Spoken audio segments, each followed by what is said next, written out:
And when he heard about all the stuff that you should do, he was just prepared. And I think this is the difference maker. He was prepared to try new things. Yeah, people are thrown into leadership positions because of maybe they're competent in their role, but they don't think about leadership, and they've got this default thought of what they believe leadership is. Yeah. As we garnered team spirit and as we did all this, we were able to increase productivity output by 50% almost. Is that right? Yeah. Wow.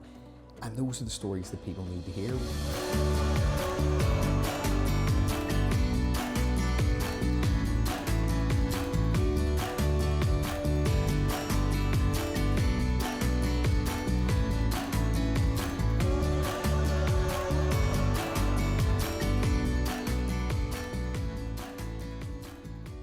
Welcome to the Vibrant Workplace podcast, proudly supported by NI Job Finder. My name's Craig Thompson, I'm your host, and today I am with Barry Taylor, the MD of Mega, and we're going to talk about the factory of opportunities, which sounds a bit magical. Mm-hmm. What's that all about, Barry?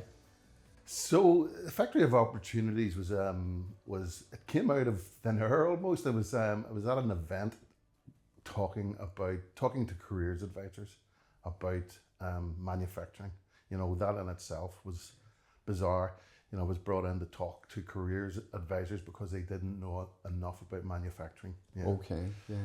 So, and as the conversation went, I just came up with this term out of the blue. Consider these as factory of opportunities. They're not factories that make things. Consider these as places that provide opportunities for young people in many different areas. So that's where it was hatched.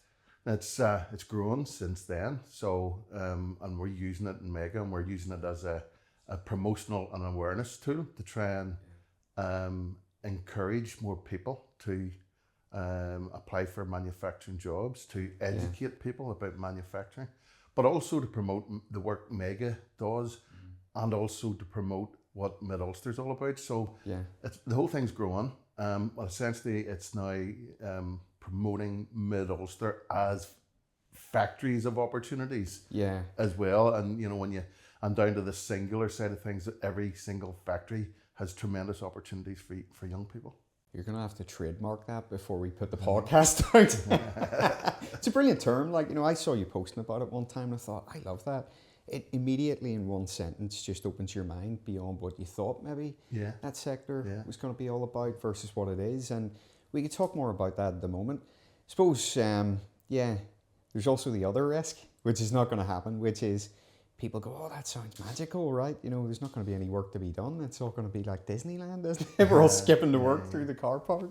Oh, yeah, but in reality, it's about giving young people the opportunities to, in organizations, manufacturing organizations, you can grow within your roles. You could go in terms of different areas within the business. You can have apprenticeships there, and particularly if a company's well switched on, and they'll rotate you through the business, so you'll get different experiences, and you've also opportunities to travel. So there's lots of opportunities. Yeah. So listen, we are going to get into that in a second, but before we do, who is Barry Taylor? Barry Taylor, and so. Suppose what I can say there, I am a father of three. Yeah, I've got two boys, and they've both flown the coop, but I'm still paying for it in many ways. I've still got a daughter who's just 17, and she's Isabella, and she has just done her first driving lesson. Okay. But as for me, my career, I've been in manufacturing 38 years from I left school. I left school with 5 GCSEs. I went down the vocational route, did an OND and an HNC, got into a company, worked my way up, and just like I'm saying, in different sections of different businesses, and got very variety of experience. For the last 25 years, I've been in senior positions. So I call myself a manufacturist. Okay. Yeah, another term that I've coined. As just somebody that with a lot of manufacturing experience. My passions are leadership, empowering teams, helping people. Sounds corny, but that's what I like to do. I like to give people the freedom to go and express themselves and try things. As long as allow them to feel, as long as they don't keep feeling. Yeah. By feeling, you're learning. So try to encourage that within obviously certain boundaries. Mm-hmm. And now at my stage in life, now I'm 56, although you're probably saying I don't look it there. Not at all, are you? I'm 56, and I'm now at the stage in life where I've had all that experience and I want to do something better with it.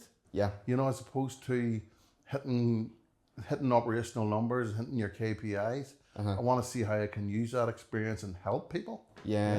And Mega's given that opportunity to do so. And we'll talk about Mega in a second, but I just want to come back to where we first met, because we met a couple of years ago. You were still in your former company at the time, and I have to say, like, you weren't what I expected. Okay, not that I expected anything bad, but you know, you met up with me and you were immediately talking about things like 7 habits of highly effective people. You were talking about servant leadership. You were talking about culture, etc. And it probably wasn't what I expected a leader from the manufacturing sector to be coming and talking about. Yeah. So is that common? I mean, was my perception unfair? Is it common for leaders in that sector to be, you know, reading 7 habits and thinking about employee engagement and culture, or what's it really like? No, you're spot on. It's not common, you know, and in that way, I'm sort of outside the norm. But again, with my experience, I've seen different styles and different traits of leadership. I've studied leadership. That's what I've done my degree on and my post cert, you know, on leadership. So I've studied it and I've came to terms in terms of what I believe is the best style of leadership, which I believe is servant leadership, and that idea that you are at the bottom of the funnel, and the organization is above you, as opposed to the typical hierarchical structure where you're at the top. So you're supporting people, and again, you're given the freedom to go and try things and experiment and innovate and come up with new ideas and try and get them outside that, you know, traditional thinking and traditional mindset. So that is quite new and quite different, and it is something that I have maybe formed my recent career on, you know, in terms of doing that. But what was the seed of that for you? Because I'm thinking, you know, you've maybe came up under bosses in organizations that maybe they did have that mentality, maybe that's imprinted on you, or maybe they didn't, and therefore maybe for you it's gone, this is a stupid way to try and lead a business, I would do it differently. What is it for you that sparked it, made you go, we should do business better? Well, you know, I think I've always aligned good leaders, you know, people who played sport can sometimes and often be good leaders because they know that it's that team approach and you have to try and get the best out of every team member. Yeah. So I've always had that in me, you know, and I've always tried to sort of like create teams using the sporting analogies. And I've read a lot of books with sporting leaders and copied some of their stuff, you know, and I've used some of their terminology, etc. But I suppose the real seed was probably at Greiner when we, you know, Greiner was, you know, it was a progressive company. It was a company that was trying to improve its culture and its leadership and improve its leadership. And there were elements of that company at that stage where it was very transactional leadership, you know. Okay. But the company recognized that and we're trying to improve, move forward. So that's where I came across 7 Habits. Okay. And that was also that sort of sparked me and the action in terms of learning more about the stuff. So the 7 Habits was great. A real eye opener. We went off site, 2-day course, learned about these wonderful tools. You know, and how your journey from dependence into independence and ultimately interdependence, where you're working together. You know, the whole team's coming together. You know, it's that 1 + 1 = 3 mentality. You know, do you know what I mean? The output is greater than the sum of all parts if people are collaborating and effectively working together. Yeah, and that's, you know, I suppose 10, 12 years ago, and that's where my career took a totally different direction in terms of, right, I want to know more about this stuff. Yeah. This is stuff that I want to do. You know, leadership can be taught. Yeah. You know, you know, a lot of people talk about you're a natural leader, or you know, but leadership can be taught if you learn certain rules and go and have the courage to go and try it. Yeah. Well, according to the research that I've read on it, you know, these kind of things are 1/3 born, 2/3 made. And I find that to be really empowering for people to recognize that. I think a lot of the time people have this mentality of you are who you are, particularly when you reach, you know, your middle stages in life and stuff. They're thinking, oh, well, you know, this is me or this is them. We can't change them. You just have to accept that from them. And I think that's a really limiting way to view the world. I think if people want to change, they can change. And what I love about, you know, 7 Habits, I know you're a big advocate for it, is it's practical. It's things you can pick up and practically go and use. It's not just theory. I remember I ran an event a number of years ago called Managers Behaving Badly, right? Bit of a spin on the TV show. And I was desperately trying to find, I wanted to have a range of different people on a panel discussion, right? I wanted to have employees who had experienced working under the stereotypical horrible boss, right? I wanted to have an HR director to talk about how, as a business, you can set yourselves up to not have those horrible bosses and the impact if you do, and what happens if you, you know, transform your culture and have actual leaders. I wanted to have an HR consultant talking about, you know, what specialists come in and do to help organizations then to develop leaders. But the one that was the hardest role to fill was I wanted to have a reformed character, right? I wanted to find someone who they themselves were prepared to say, do you know what, I didn't always get it right, but I learned from the error of my ways type of thing. Posted on social media for weeks trying to find someone. Nobody would come up for me, right?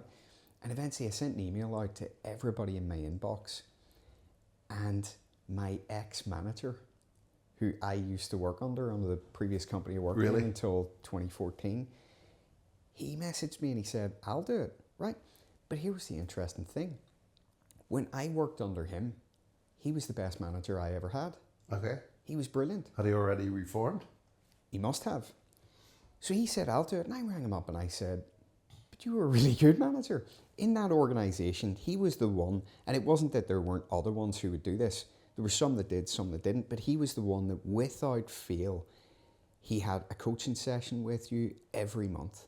If you needed anything from him, he was always available. I remember him coming in on days off because he knew there was people struggling with problems, and he would literally physically come into the office to help people. He went out of his way to be there for people. And here he was saying, I'll come and talk about being a horrible boss. So when, you know, he came to the event, he spoke at the event, and I made sure to say to everybody in advance, by the way, this guy was brilliant for me. I didn't want people to think, you know. So I said to him, what was the point at which it changed for you? And it was like you talking about, you went on the sort of formal leadership journey. He went on an ILM course, and he said he was on this course and he was hearing about all the stuff that you're not supposed to do. And the light bulb moment happened and he went, shit, that's me. Yeah. I'm doing all that. Yeah. And when he heard about all the stuff that you should do, he was just prepared. And I think this is the difference maker. He was prepared to try new things. Yeah. If you try things and it doesn't work, fine. Yeah. But try things. This is it. I think, you know, people are thrown into leadership positions because of maybe they're competent in their role. Yeah. And you find that a lot. Yeah. But they don't think about leadership, and they've got this default thought of what they believe leadership is. Yeah. When it can be so different, you know, and it's and again for me, when I went into Terex, for example, you know, there was a few issues just in relation to the operational team, the ops team, and it's just about getting them all together. And that was obviously after 7 Habits, so I knew how to do that. And again, we're trying to seek that interdependence. But it's amazing the results. It's amazing the results. And if you can get people that aren't just going into work to get 11, 12 machines out in that week, but they're going into it for a real reason, something inside them, you know, that's whatever that may be. If you can get them thinking that way, as opposed to I'm here to get machines out, you know, the output can be great, you know. So, and I think in Terex, once we got ourselves together, you know, it was very busy, and the fact was we weren't able to meet the demand, but as we garnered team spirit and as we did all this, you know, Yeah. we were able to increase productivity output by 50% almost. Is that right? Yeah. Wow. And those are the stories that people need to hear. We've talked about this before, you know, but a lot of the time this stuff gets talked about in theory, and I think the reason why business owners don't embrace it and get on board with these things is because it sounds good in theory, but they haven't got the confidence to have seen it work and hear the results. So when you're able to go 50% increase in productivity, all of a sudden it becomes a no-brainer.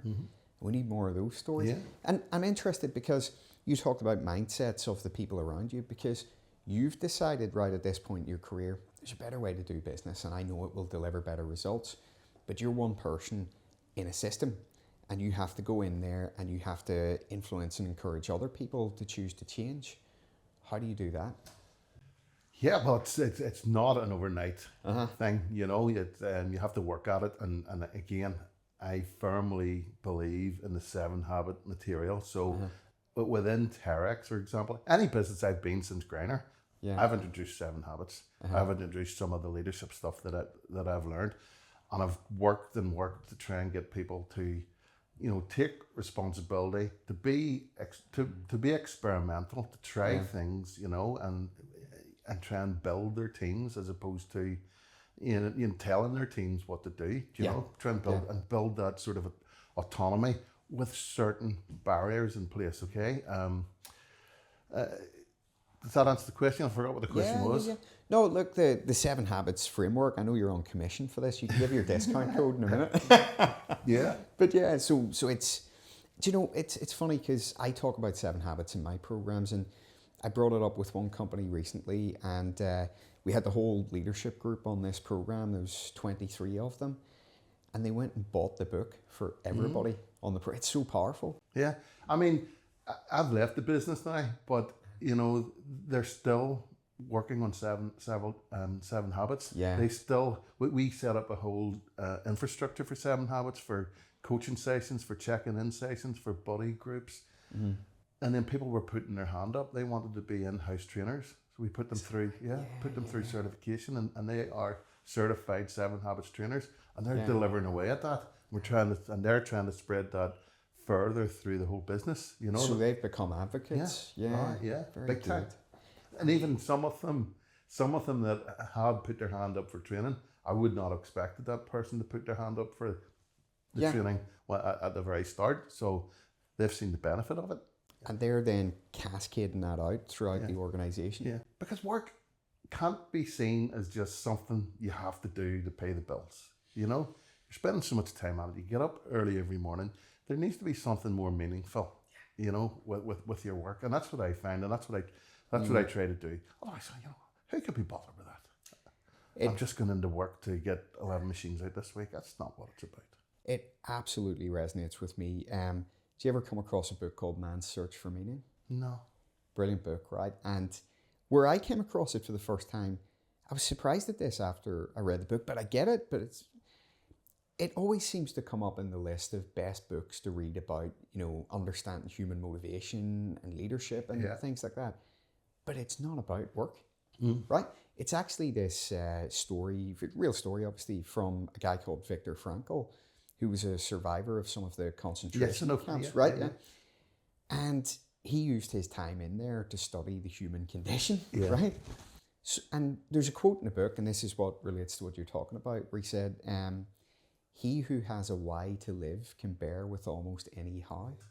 Yeah, he refused to be beaten down, and But it's because always just of his mindset, just because he able to develop that different. Covey talks about paradigm shifts. You know, a shift from the traditional thinking. If you can start seeing it in a different way than convention teaches you. Yeah. You know, and that's powerful. Yeah. And that's what's important about if you know. I must be in commission. If you separate the stimulus from the response, to give yourself some time, you know, rather than react the way convention and tradition tells you, and you can maybe see that differently and say to yourself, like, how would somebody else see? How would that person see that? How would that person see that? And you know, just approach things that way. As I say, it takes you away from that moment, and you go, I'll think about it. I'll look at that differently and maybe come up with a different solution. So you can really see that this stuff lights a fire in you. And I knew that right from our first conversation a couple of years ago, servant leadership and all the rest of it straight off the bat, and thought you're really passionate about this stuff. Is that what led you towards Mega and what you do now? Probably, yeah. I had 4 years in Terex, and I was traveling from Maryland to Oma, and the winters were getting tough, I wasn't getting any younger. And at Terex, I loved my time in Terex, but it was pretty full on. It was one of the main companies. The Oma company was one of the main contributors to Terex and Northern Ireland's success. So we had to perform. We had to perform month in, month out. But I felt, and this isn't me being in any way big-headed or something, I felt it was time. It was the company was in great shape.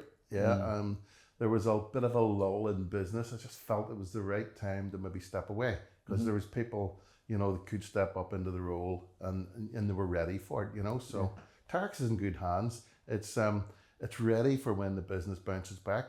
For me, I was getting to that stage I'd ran factories for, I've been in manufacturing for 38 years. I've ran factories for 25 to 30 of them, in senior positions for 20 to 25 of them. Yeah. I just decided I want to do something else. I want to use my knowledge and my experience and the pain that I've suffered and the solutions that I've found and help others. And that's what we're trying to do in Mega. Fundamentals of Mega is around people skills, connecting schools with industry, apprenticeships, the mentoring programs where we're going to help the young people, but also mentoring the supervisors and managers and whose responsibility is to manage those apprentices. Yeah. How to manage them, how today's young people think, feel and work. And and again, it's just not about getting down there and get the work done. It's understanding where can I get more value from these? What do these guys want to do? And how can I help them do that? Yeah. But building on that, there's other areas that we can help companies. And we have a whole list of things that I want to launch in 2026 that are going around leadership, around strategy and helping leaders, set strategy. Yeah. Around the modern day tools of AI. Lean thinking. Lean thinking is a big thing for Mega. And applying lean. Lean's just not something you do on the shop floor. Applying that lean thinking everywhere. To everything. Yeah. So at the moment we are going around every member company, myself and Maria, and understand their challenges. Trying to find common threads where we can go away and develop, facilitate, or sub out. Someone need to create those programs. So one of them, Craig, I've just launched in the director's breakfast was vibrant culture. I didn't call it that. I called it the Mega culture. I would have had to get my lawyers on you there. Mega culture improvements, and that was off the back of me sending out your link in terms of the collective. So we claimed that as a new product. Very good. Yeah. And I believe you've already got a wee bit of traction with. Absolutely, yeah. That was only launched a few days ago there. So for anyone who's listening that doesn't know what that is, we put together the Vibrant Workplace Collective, and it's a membership group to help organizations to come together to learn about this stuff in terms of culture and better ways to do business to be able to attract, engage, and retain staff. So Barry had kindly shared it out with the Mega Network, and we've already got a load of companies signing up within the first week. So yeah, class. If you want to know more about that, get in touch. Yeah, and again, it's the power of the network, power of network, the power of collectives. Yeah. And the Basque Country do this brilliantly. You were just over there. Yeah. We were over there on a fact-finding mission because, up 5 months ago, I hadn't heard of the terminology of what a cluster was. But a cluster, is 30 years that it's been in existence in Europe and many places. And it's about bringing together industry, government, academia, and education. Yeah. And bringing them all together and working together, but supporting industry. And I always liken it to that middle tongue and a trident spear. Industry is the tip of the spear. Yeah. And the other partners are the other tongues. Supported. But it's getting that message across. Industry's the one that's ones that are making stuff, exporting stuff, Yeah. you know, employing people. So we need to support them. If industry improves, their productivity, the economy improves, more jobs. That's Do you know it, what I mean? yeah. And that's what we got to get across, and that's what we're working on. Yeah. We're currently doing a feasibility study through Invest NI to see what are the obstacles and the barriers to creating a cluster. So Because obviously manufacturing is such an important sector in terms of the economy. yeah, I know you've talked to me before about the impact of manufacturing in Northern Ireland. yeah. Let me read you. I want to read these because I don't want to misquote them. Mid-Ulster manufacturing contributes significantly to Northern Ireland economy with a total economic output of over 6 billion, representing 13.4% of the total. The sector accounts for 17% of private sector employment and 21% of turnover, despite making up just 6% of the businesses. Right. Unbelievable. So Every the- £1 yeah. million generated by manufacturing adds 1.7 million to the economy. You know, unbelievable. They call Mid-Ulster the manufacturing powerhouse for those reasons. Yeah, yeah. You know, And these are the kind of stories that I guess people don't hear enough. They don't understand the importance of the sector enough. And I guess that's part of your vision then with Mega, Yeah. is to put that, you know, message front and center and get people to really get behind the industry and the future of the industry. comes back to the factory of opportunities. You know, again, we've launched a video. My colleague Maria has been working hard. Again, following the Basque visit, we were inspired by a video we seen at an organisation called Mondragon, Mondragon. Okay. And I encourage everybody to go and check these guys out. They're doing something unbelievable. Right. But they presented their video of what they were doing, and I just found myself clapping at the end of it. Is that right? I was so touched. Wow. Yeah, I was so touched, and I said to Maria, we need to do something like that. Yeah, yeah. And Maria has went away and created... Already? Yeah. And we launched it on Wednesday. You know, yeah. we gave it its premiere on Wednesday, and it's showcasing the culture and heritage of Mid-Ulster, but also promoting manufacturing and promoting promoting what it's done and how important it is. Because companies in Mid-Ulster, by their own admission, are very humble. You know, absolutely. they don't really, they've got this mindset of, we'll go on our own, we'll get it done. You know, it's great. It's that entrepreneurial spirit that helped them establish where they are today. Whereas other companies, you know, companies in Belfast are putting their hand up all the time. They're, you know, they've got good marketing campaigns, and we're just trying to improve that. You know, because again, Mid-Ulster companies are the factories of opportunities in Northern Ireland. The thing is, Northern Ireland, you know, I've lived in Spain, Portugal, America, and worked with companies all over the world. Northern Ireland has this thing about you know your place type of thing. You don't get above your station. You know, you keep your head down, just do good work. Yeah. And there's that expression that I've always hated that goes around that says, it's something like, you know, do good work in silence, let success be your noise, or something like that, right? That does not work as a business owner, right? That does not work. You need to be out there. You need to be talking about the work that you're doing. You need to be getting some attention on it. And I think with the way that I am on social media and stuff, I've been a bit of an acquired flavour for some people. Because you've seen, you know, I post a lot and I call things out and I try and get attention on things. And Northern Ireland doesn't like that. No. It's not used to it. No.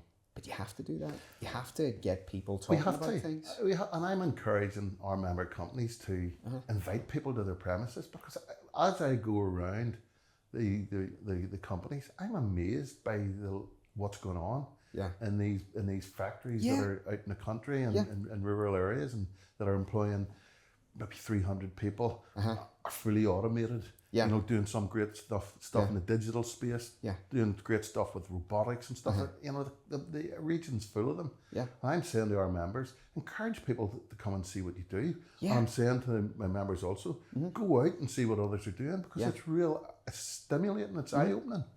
Do you know what? I got invited in, this was before they went on the Vibrant Workplace Accelerator, I got invited into a company called True Corp that I think you've met them, you know, some of the True Corp team now. incredible business, right? Medical device manufacturing company. When I walked into that business, I could not believe what they were doing. Yeah. I was so blown away by, how innovative they are and the importance of the work that they're doing. They're literally saving lives. And it's companies like that they're probably too humble. Yeah, that's right. That's right. Another example of that humility. I'll not name them, all right? But I was at this company, and they were producing a product, a well-renowned product, right? That most families would know of. Every family would know of this product, this brand. And I said to the managing director, the owner, I said, how come, this is 30 minutes away from my house, how come I don't know that's where that product is built? Yes. You know, and exactly. Well, here, we like to keep our head down.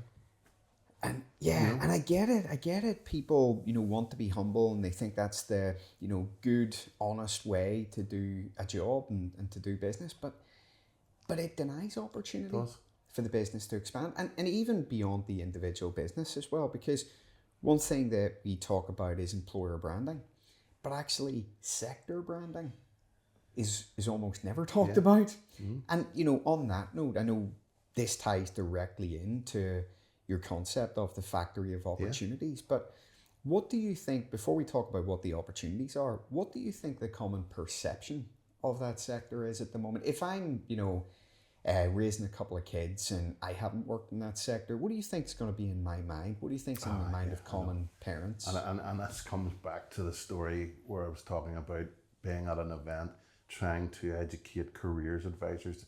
It's 2026 and we still believe factories are dirty, old, smoky places, freezing cold, poorly lit, and they're not, they're just not anymore. I mean, and again, this is the whole thing about raising awareness, educating people about manufacturing and the variety of different opportunities that are there, of different roles. Yeah.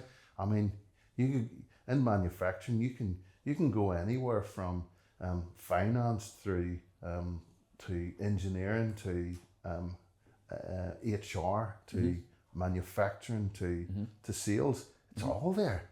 Yeah, it's all it's largely all there.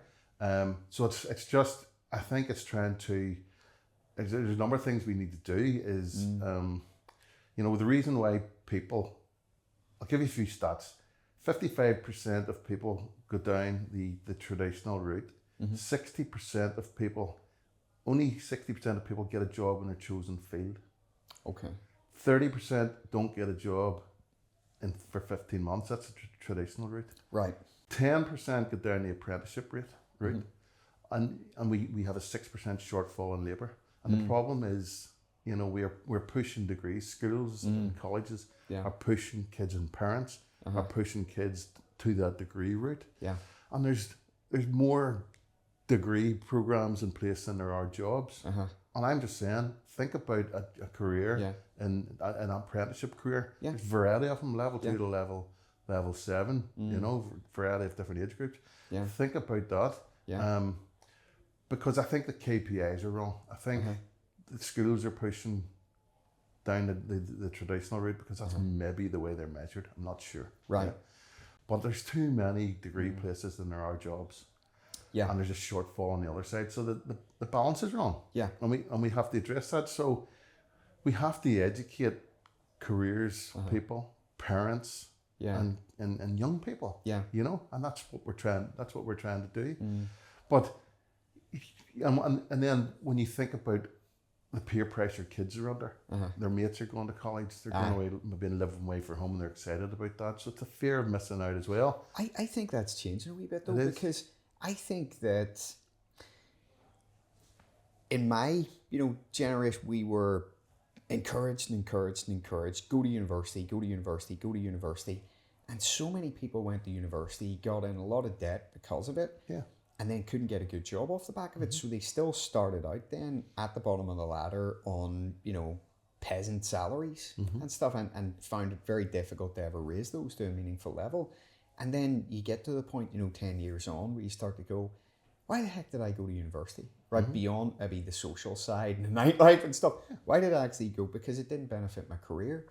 Now, I think a lot of people now are starting to go, do you know what? There's a lot more potential to just go out there in the industry, maybe go on to an apprenticeship and actually develop that way in an organisation. It's a no-brainer for me, yeah. But I do think it's that mindset that, you know, young people sometimes, not all of them, aren't ready for work in their own heads until they're 23. They're going to go down the university route for experience, etc., etc. When in reality, if they went down the degree apprenticeship route, you know, they're getting 4 years experience. They're getting the first year, and they're going to have that university experience. Yeah, right. Then the years 2, 3, and 4, it's 4 days in work and 1 day at university. Yeah, that's the way the program works. Yeah, but so the people going down the degree apprenticeship route, the young people, they're going to end up with savings, 3-4 years experience on the career ladder. Yeah. Maybe assets, maybe got their own car, maybe renting a place, maybe on the property ladder as well. Yeah. Who knows? Yeah. And those come down the degree route aren't guaranteed a job in their chosen area, but have maybe 40 grand of debt. Yeah. Do you know? Exactly. And now, I'm not saying there's a role for obviously for degrees and for traditional routes, but I just think the balance is wrong. You know. Well, there is a place for them in that. It used to be that, you know, a degree was a kind of specialist thing where you were studying something you needed to study to be able to do the job. And then somewhere along the way in recent decades, it seemed to be that there was a bloody degree created for everything. Yeah. And you go and do a degree in something absolutely pointless that there's never going to be a job on the other side of it.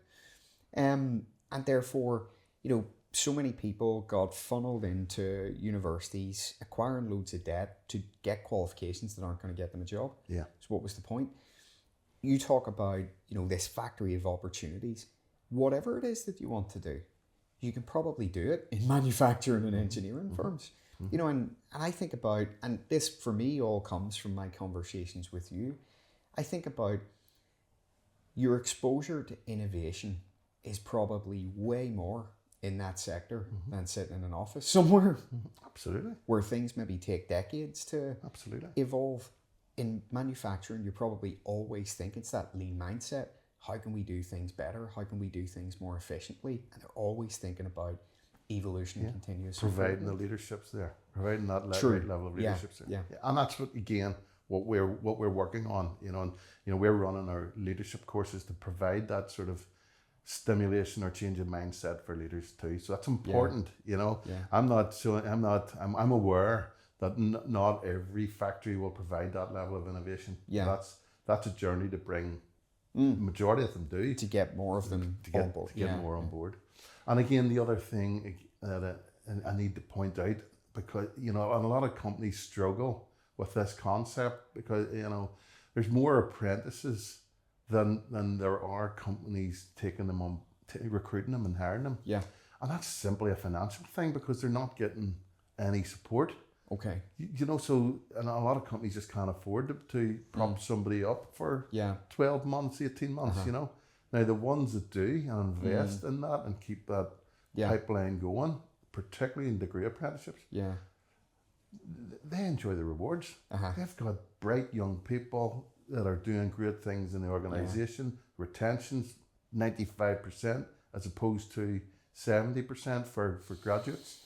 You know, so they're creating that talent pipeline. The issue about people is becoming less. And yes, it does cost that wee bit of investment to put them through their first year of 4 days a week. And, you know. Do you know what though? It's like anything.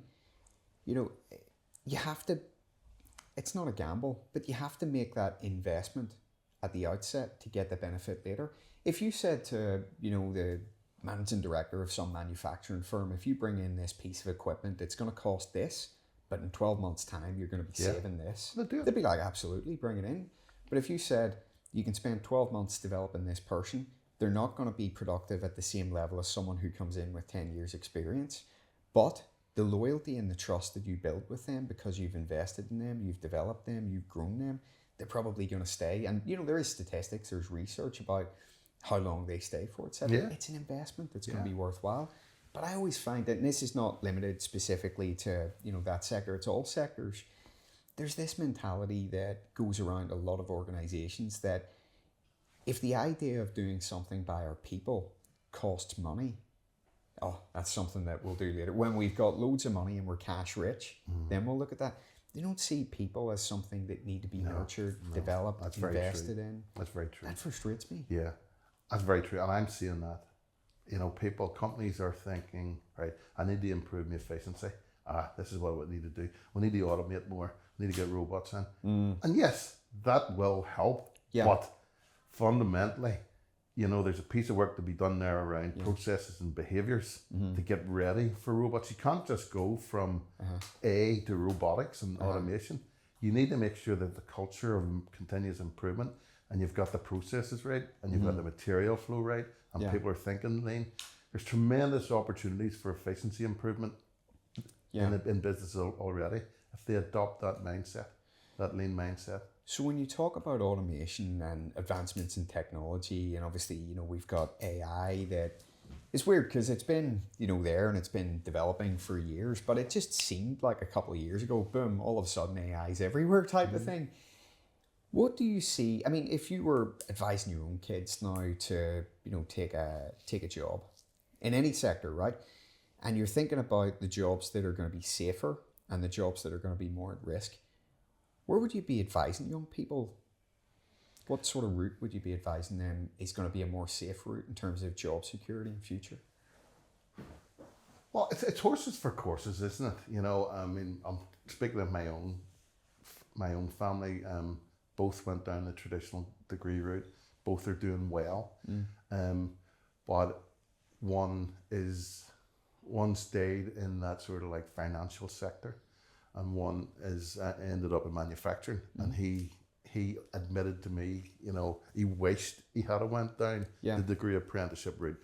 So it's horses for courses, but and you have to weigh all that up. You have to weigh that up with people's interests and people's careers, ambitions. But I'd certainly be saying, look at this as an opportunity as well as this. Give them, I think that's wrong. I think it's just too singly focused on down this degree route. Go and do a degree in some stupidology or something else. It's not going to benefit me in my career.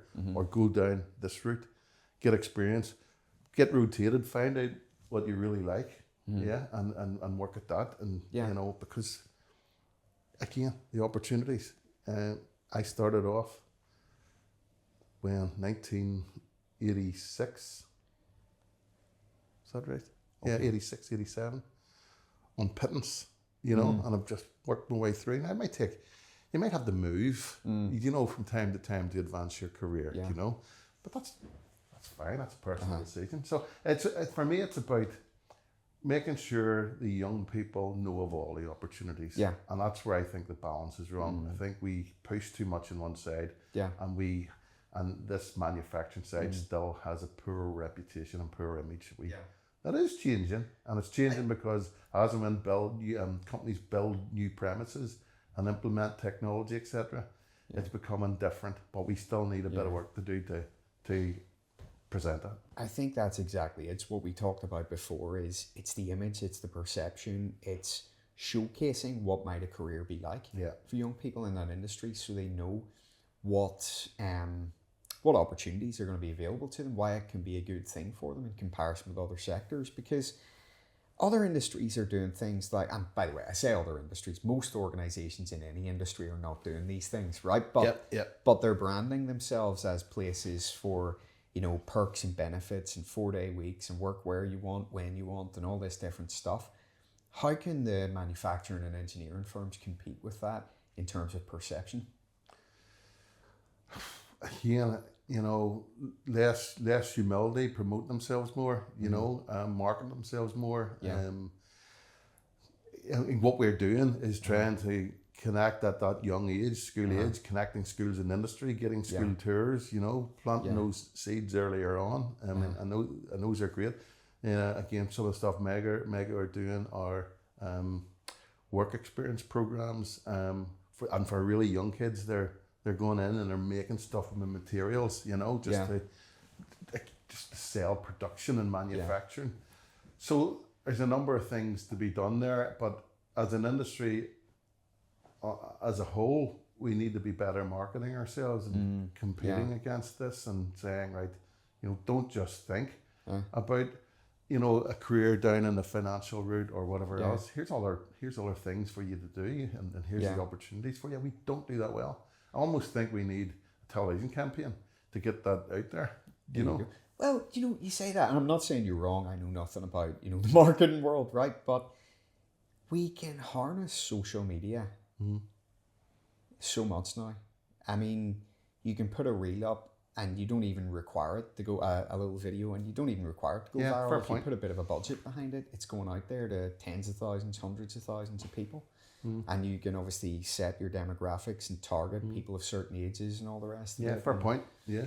But I think that will be something. And again, in terms of the factory of opportunities, promotional campaign and video, that's some of the stuff that Mega will be doing to try and promote that through our social media. Yeah. It's a whole campaign.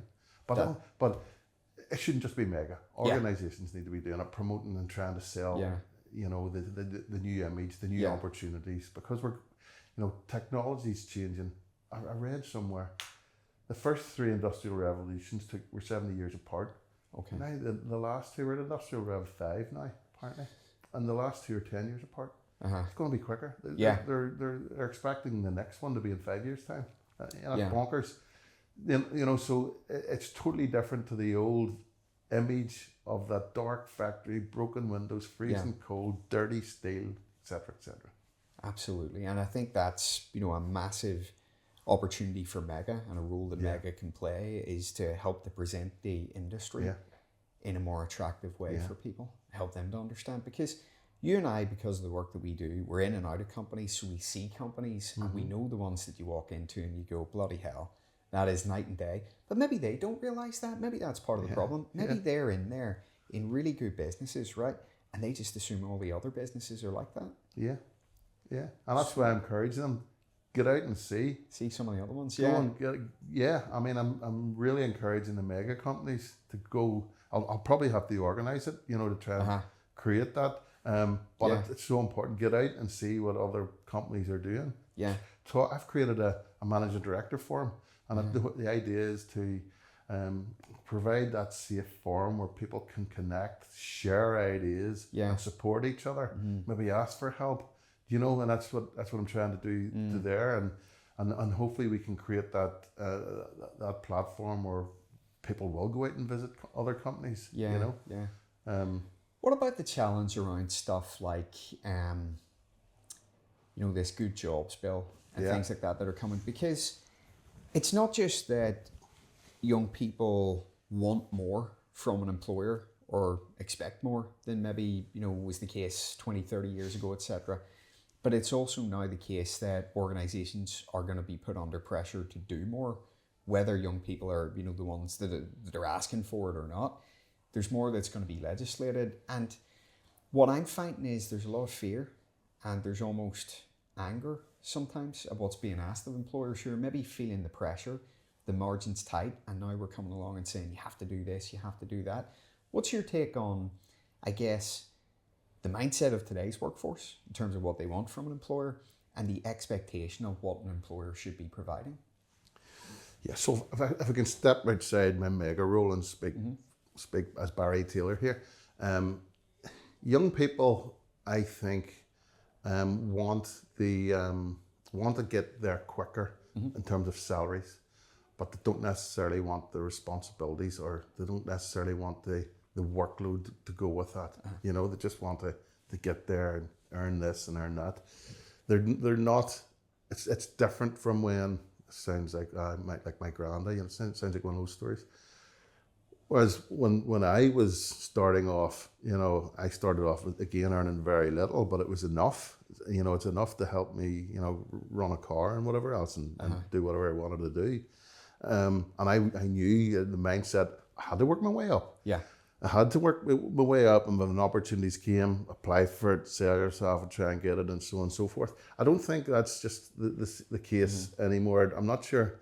I'm not sure the young people will want to start at that low level, and work their way up. And in terms of the good jobs bill, there's lots of good stuff in the good job bill. But I know employers are saying, that they're worried about this increased trade union representation, because employees now, again, this is what employers are saying to me. Employees now are well looked after. They're obviously protected by the minimum wage. And manufacturing are busy enough, they can get, promotions and bonuses or whatever else. So the feeling is that they're well looked after, they've got good conditions, they get good training, etc. And they are worried that this new legislation is going to upset that. At a time when industry, is already challenged, and challenged by lots of things, in terms of, take the apprenticeship. For example, they're stumping up the cost for that. They're not getting any support for that. Nice insurance increases.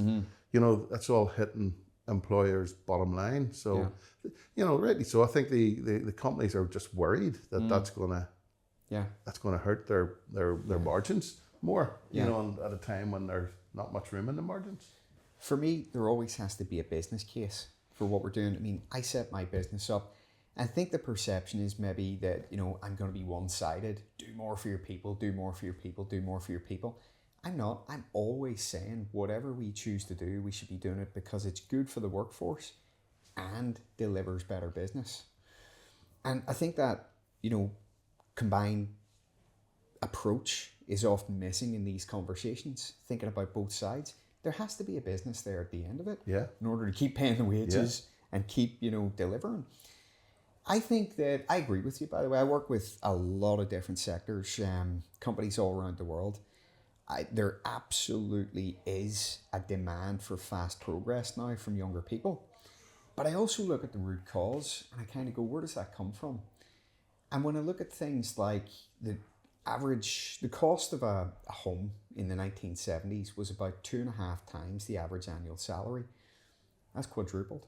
Yeah. It's like 10 times now.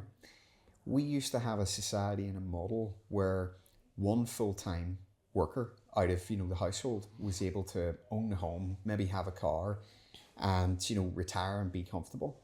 Not comfortable, but it was possible, right? Now these households have got multiple full-time workers. They're struggling to survive, and they're thinking, what the heck am I going to do when I retire? So I'm trying to sort of rationalize it and go, where does this demand for fast progress come from? Because certain industries, certain companies where I go in and I think, wow, a promotion has become an expectation and a demand rather than something that's earned. No, there's certain industries where if you're not promoted every year, you're almost submitting a complaint. Yeah. Right? Yeah. And what the heck? And I go, where does that come from? A promotion used to be something to be proud of that you earned, and now it's just time served. But is it that they're so under pressure to think, how would I ever have the security of owning my own home and having comfort in my life? And, how would I ever have those things the previous generations had if I don't quickly climb the career ladder? That's where I kind of wonder, does it come from? But none of that matters beyond what really matters is, how do we do business in a way that's good for the workforce and good for the employer? And I mean, you and I were talking about this before we started the recording, but you take Kinex Energy and a few stats from them, the latest verified vibrant workplace. Sickness is down 77%. Sickness cost is down 80%. Recruitment spend is down 90%. Average length of service is up 7.2% to 7.5 years. And staff turnover is down to 4.6%. I'm almost sure it's actually down to 1 point something percent since I got those stats. We shouldn't be thinking about do business in a better way just because it's the right thing to do. We should do business in a better way because it's the right thing to do. But also it should make commercial sense as well. Oh, it has to. What's the sales pitch? If there's people listening and they're either thinking about their sons, their daughters, their kids, and where they should be advising them to take a job, or people thinking for themselves, you know, maybe I should look at that sector. What is the sales pitch for them if we finish up with that? Yeah, Why that's... here it's a simple one for me. It's just look at all opportunities. Don't be hoodwinked into your child has to go through university. You know, compare that to the other options. Compare this to starting life off with 40k debt. Okay, they've paid off so much, you know, a month or whatever, but you know, compare yourself to starting off with 40k debt to maybe having 20 or 30k in the bank with assets and 4 years experience. Compare yourself to when you come out of college or university and your age level, your age groups, you know, who are graduates and you're competing with them, and the impression from industry is that the degree apprenticeship with all that experience is much more valuable than the graduates coming out with the theoretical knowledge. Yeah. You know, so and to be honest with you, it's those guys there, the degree apprenticeship, that are going to grow in the company quicker than the graduates. So I think, against horses for courses, every child's different. All I'm saying is we need to improve the image of manufacturing. Yeah. Careers advisors, Yeah. parents need to appreciate the opportunities in manufacturing, that it's not a dirty old factory anymore. Yeah. You know, you were almost, back in my day, you were almost shunned into manufacturing if you didn't get the grades. I felt I was 5 GCSEs, go you and work in a factory. That's what it was like. Yeah. But it can't be like that. I've done all right out of it, you know. But parents, careers advisors, we need to change there needs to be some policy changes too. Yeah. We need to change the fact that we're creating more graduate places than there are jobs. It's a modern day scandal, in my opinion. You know, we're hoodwinking kids, and it's just about giving them the information that I mean, what is it? What was the stat I read? 61% of employers believe apprentices should be held in the same esteem as degrees. Absolutely, I would totally agree. You know? Yeah. So it's just have all the information available. Yeah. Make your mind up. Don't push your child down a university route, or if it's some sillyology just to get 3 or 4 years university experience. Have meaningful discussions and you know, and try and create you know, try and make a decision in the best interest of everybody. And maybe, and we'll finish up here because I know, you know, our time's up now, but maybe showcase those opportunities to young people more. Yeah. Maybe there's more opportunity to get them in and around and show, you know, what's a career like in these industries, 100%. Whether it's in person or whether it's, you know, videos and social media, and that's what campaigns. That's what Factory of Opportunities is all about. You're going to have a book called that. I can see it already. So listen, last question then. If I'm an employer and I'm in that sector and I'm struggling to relate to today's workforce, now I can't attract and fill vacancies anymore, can't attract people for them, can't retain staff, got problems, what can Mega do to help me? Well, again, by going around and visiting companies, thanks for that question for the last one, by the way. By going around visiting, Mega can't help companies, every single problem that companies have. What Mega can do is help with common themes. Now, I'm trying to build up a network of partners like yourself. If companies have a culture issue, you've got great programs. Thanks for that. I'll give you that fiver afterwards. If companies have issues with lean manufacturing, I know where to go with that. If companies have issues with leadership and coaching or setting strategy, I know where to go with that. So I'm creating a list of good partners, reliable partners that share the same values that I share, that I'm happy enough to promote and put forward, because I'm not going to put forward everybody that knocks them. I get people asking for access to the network every week. You know, and I'm going to be very selective in who I'm putting forward. You know, as a potential partner for Mega. So it's about that. You know, and that's why we're trying to build this database. Where are the common themes? Where can we go and work on? You know, and try and address, try and solve, and then it's the Pareto principle. Keep finding the big hitters, the ones that make the difference. Okay. So how can people get in touch with you?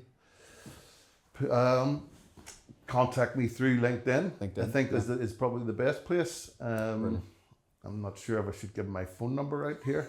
Probably not. But yeah, contact me through LinkedIn. I'm active on LinkedIn. I'm not so active on the other social medias. Okay. So it's Barry Taylor. Yeah. And it's MEGA. Yeah. Don't get confused with MAGA.